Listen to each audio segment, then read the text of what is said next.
Hi guys, it's Melissa from Mel's Card Corner, and I am here today to do a project share of some folios I have made recently.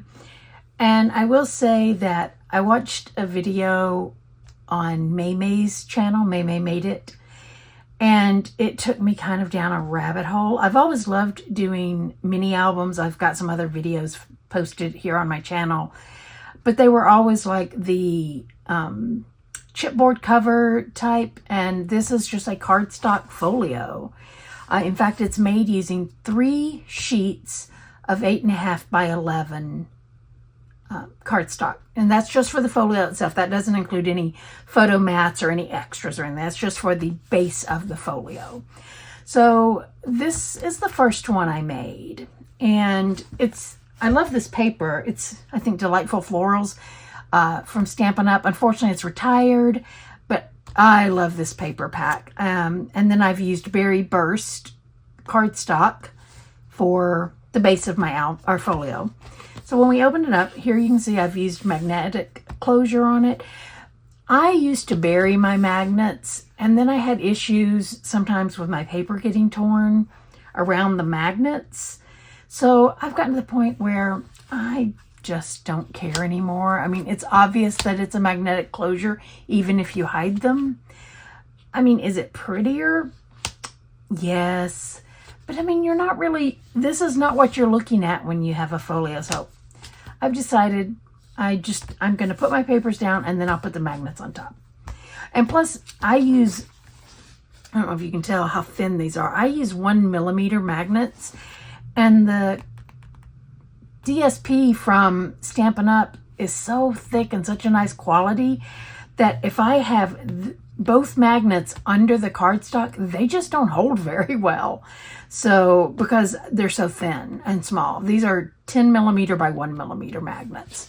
But anyway, so let's open this up and we'll take a look. Over here you can see I've got a pocket, and then inside that pocket I have a 4x6 photo booklet that would hold anywhere from 2 to 4 photos, depending on how you wanted to use it.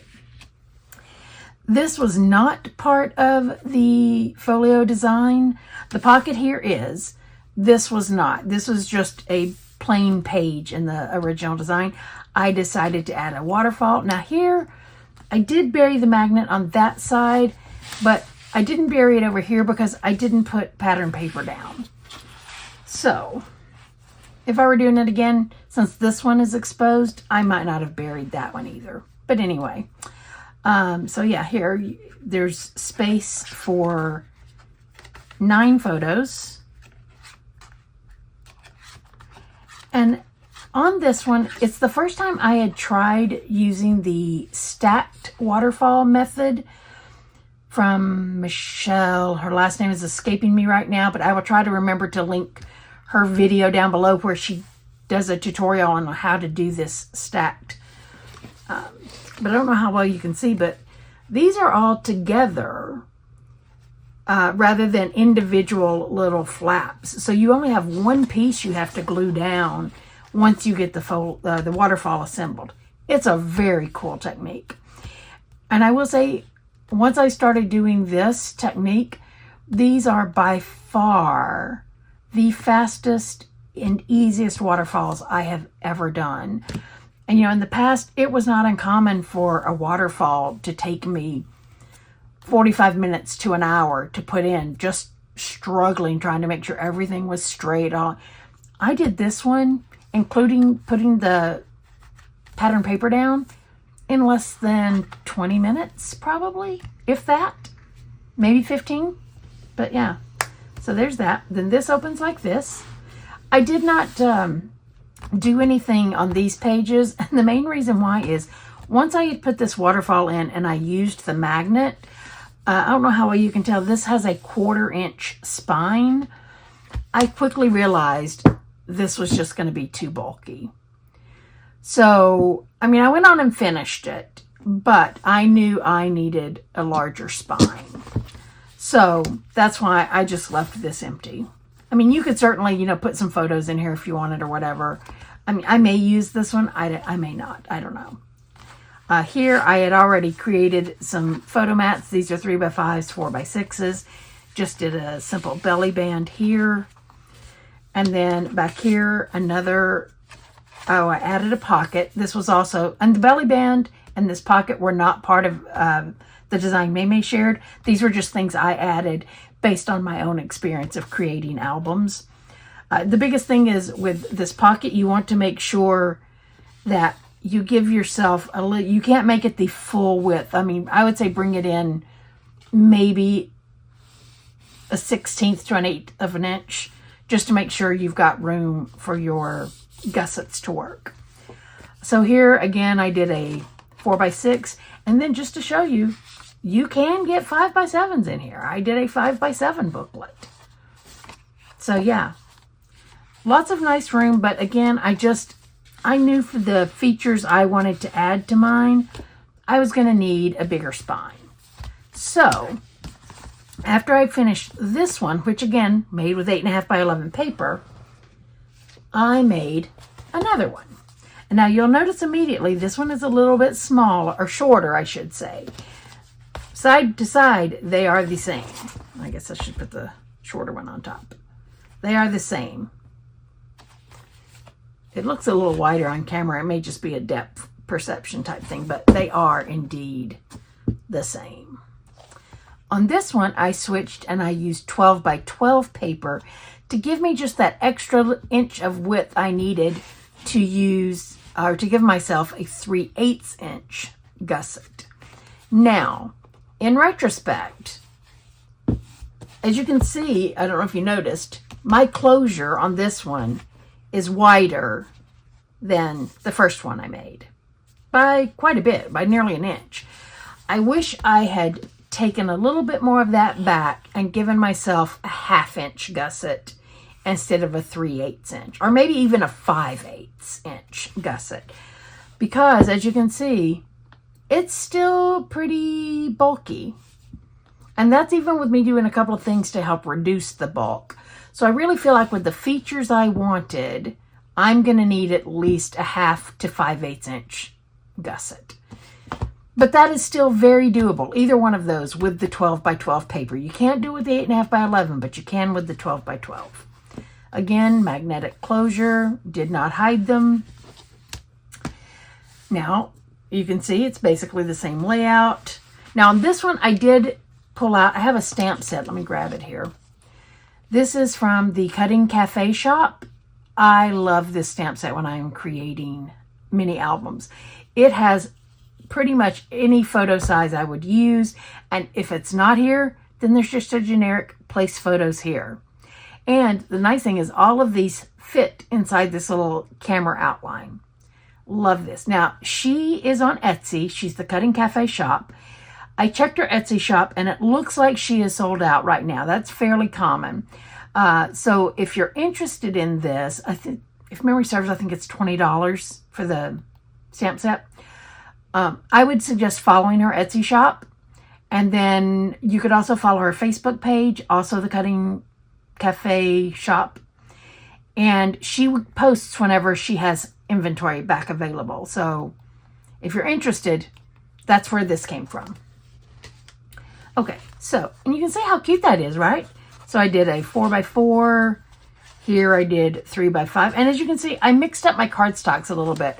I loved, this is a retired paper pack from close to my heart, who is sadly going out of business. But this was called Hillside, hang on, let me look. Hillside Cottage. And I had gotten a bulk pack, so I had quite a few sheets of this cardstock. This is the front and back of the same sheet. And so I knew I had plenty of it. It would work great for an album. So, but because there's pinks and I felt like the craft worked with kind of the fall theme of the paper, I wanted to mix and match my cardstocks. I used a pretty heavyweight craft for, I think it was 260 GSM for the base. And then this is Stampin' Up's Blushing Bride that I used whenever I have the pink cardstock. And it, I believe, is an 80 pound. I don't know the GSM on it. But GSM was all I had for the craft. And it's it's thick. And then the Stampin' Up, if I can get that open, it's also thick. I mean, these are good quality cardstocks. But I liked being able to mix and match. But I didn't have, and Stampin' Up! Has Crumb Cake, which is their version of craft. But I didn't have any of it in 12 by 12. I'm hoping now that they are going to be integrating some of Close to My Heart's products in their line going forward now that Close to My Heart is going out of business. A good number of the makers who used to work, and not work for, but were makers for Close to My Heart representing their products, have come over to Stampin' Up! And Stampin' Up! Has committed to expanding their scrapbooking line of products. So I'm hoping we'll be able to get individual packs of 12 by 12 cardstock now. Currently, the only way I could get Crumb Cake, multiple sheets of it, is to buy the 12 by 12 neutrals pack, which is only going to give me 2 sheets. For this, including all the photo mats and everything, I probably used 4 12 by 12s. So that means I would have to buy 2 12 by 12 color family packs. And then I'm going to end up with 4 sheets of all the other colors too. And I'm only going to have 4 of the, so I mean, I'm going to have to spend, $20+ to get 4 sheets. So I'm really hoping they change that now. But anyway, I digress. Oh, and here, on this, I used a little tip I learned in a video from Erin Jacobson. I will link her channel down below if I remember. I did some creative cutting here. So this is a pocket, and this piece of cardstock doesn't go any further than that pocket. I was trying to conserve some paper. So what I did was, this page is 6 by 8. So I cut this piece to 5 3/4 by 7 3/4.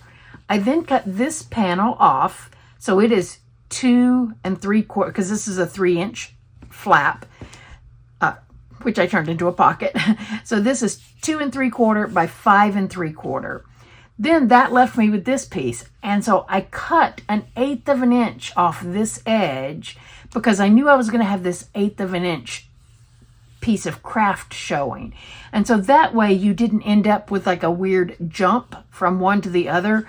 It's like, as you can see, just looking at his little tail, it lines up perfectly. Whereas if I had just put it, what I cut here, if I'd put that cut line right here, it would leave it a weird look because that section wouldn't be gone, if that makes any sense. So yeah, so all I did, cut this one, then take this one and cut 1/8 of an inch off the edge that butted up against this. And so it gives you a very nice, like you can see the leaf here all lines up. The flower lines up, I think these were leaves off of this flower. So yeah, it was such a great tip. So thank you for that, Erin. And since I have rejoined Stampin' Up, I joined under Jayma, and she joined under Erin. So Erin is like my Stampin' Up grandmother. So anyway, I digress again. So what I did here, instead of doing magnets, to try and keep the bulk down a bit, I used Velcro instead. And these are Velcro brand. That's not just a generic hook and loop. These are the Velcro brand. I think these are 3/8 inch. I don't have the packaging anymore. Let's see if I can figure it out. Yeah, they're 3/8 inch.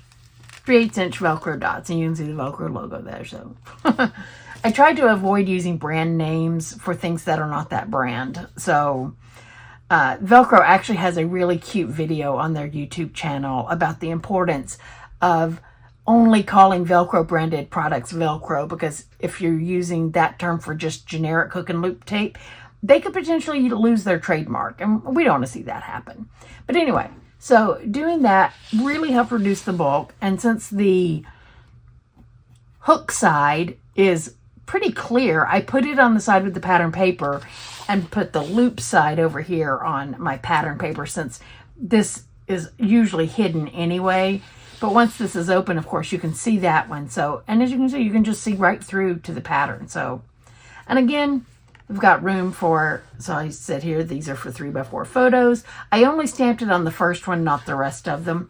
But again, you've got room for 9 3x4 photos here. And again, I just alternated the pattern paper. And if you wanted, you could journal here for the photo that's up here. To have it not show you, would just need to make sure that you didn't go below this point, you know, but that still would give you plenty of room to add some small journaling if you wanted.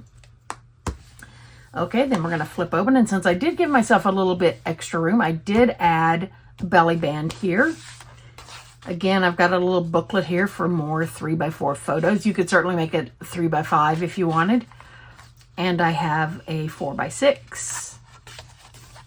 Again, you know, just kind of mixing up the colors of the cardstock.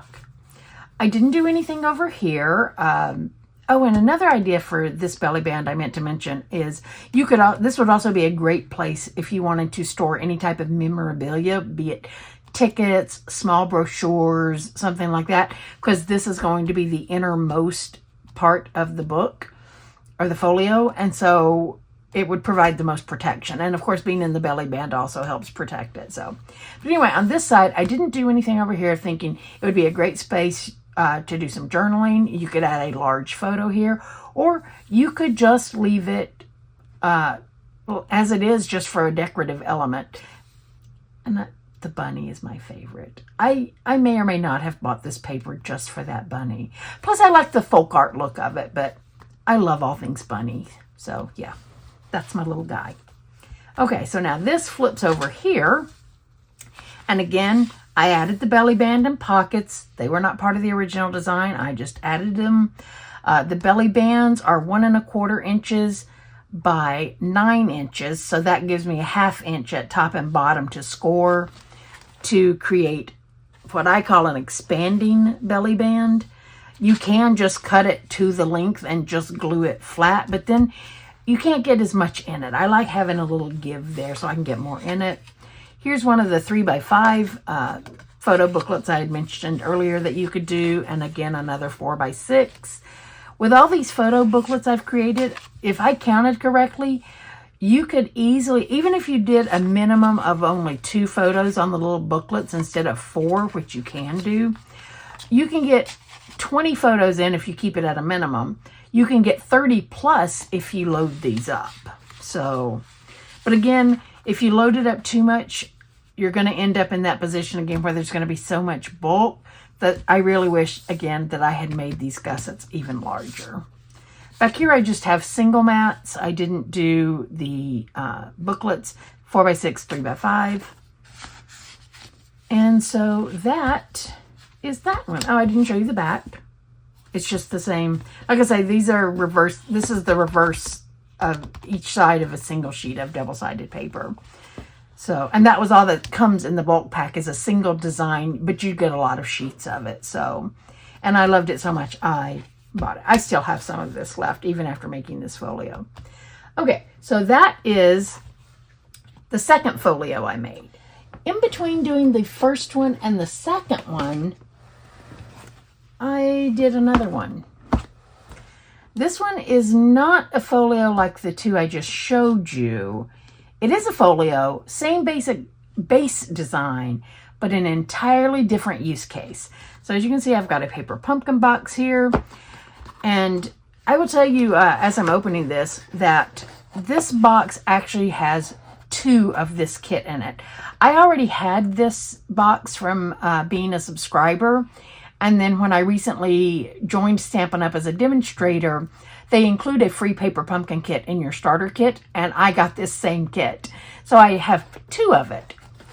So as you can see here, 2 stamps, 2 inks, 2 adhesives, 2 of everything.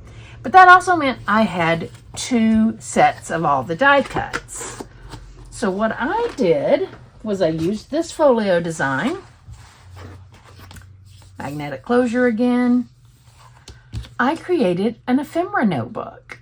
How fun is this? And as you noticed, it fits perfectly in the paper pumpkin box. Now this is using the 8.5 by 11 design that May I was inspired by the one I saw on Maymay's channel. So this one is 6 by 8.5, but it fits perfectly in the paper pumpkin box. And what I like about it is I don't have to worry about my little die cuts getting knocked out of their page that they're in and getting bent up. This way they're better protected. And I just used this is some Stampin' Up! Vellum. Unfortunately, they retired it. I'm so sad. I really hope they'll bring it back. And it's a nice quality vellum. I don't know if you can hear that. But since they're not selling it right now, you can get some really nice quality vellum at scrapbook.com. So I would look there. I don't know necessarily if the vellum you can get at like a big box store is going to be as good of quality. I would recommend, if you can find it, get something that's like a 30 to 40 pound vellum, because for something like this, it needs to have some weight so that it won't tear. Thinner vellums are so easy to tear that I think it would tear when you were pulling things in and out. But anyway, so yeah, I've got all my little pumpkins in here. These are all the same. Each pocket, the items are the same. So then here's the smaller ones. And if they get knocked in there and you are having trouble pulling them out, just grab your tweezers, reach in there, pull them right out. So just a handy tip, always keep tweezers handy. And then over here, I've got all my little sentiment flags. We open it up. All the greenery, and this particular paper pumpkin, I'm sorry for the glare of my lights, and this is like gold foil, so that's why you're seeing the shine. So these were the smaller gold foil elements, and then we flip open back here. This one is not opening as flat as I would like. I don't think I got this page lined up quite as good as I could have, but you know, it works for this purpose. Again, more of the small ones. And initially I had created this deeper pocket for these bigger ones, but there's so many of them, they wouldn't all fit. So I put the overflow in the small one. But as you can see, they fit fine over here as well. So, but I'm thinking now that Stampin' Up! Has introduced ephemera packs, I think this would be an amazing way to store those new ephemera sets. Just a thought.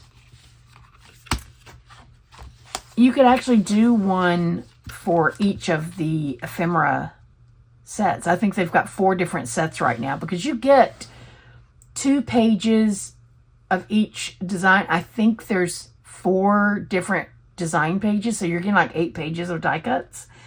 And this was 4 pages of die cuts. Is that right? No, I'm wrong. 6 pages of die cuts, I think. But anyway, yeah, so that is the paper pumpkin one. Then we have, and it's also a 1/4 inch gusset.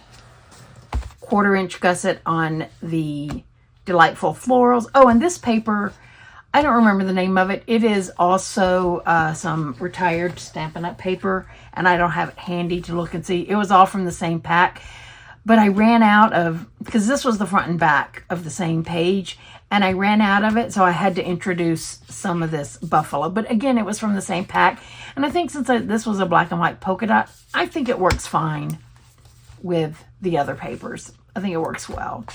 And then the cardstock on this one is Pale Papaya, which is also a retired. I was trying to use up some retired product on some of these since I was basically just practicing.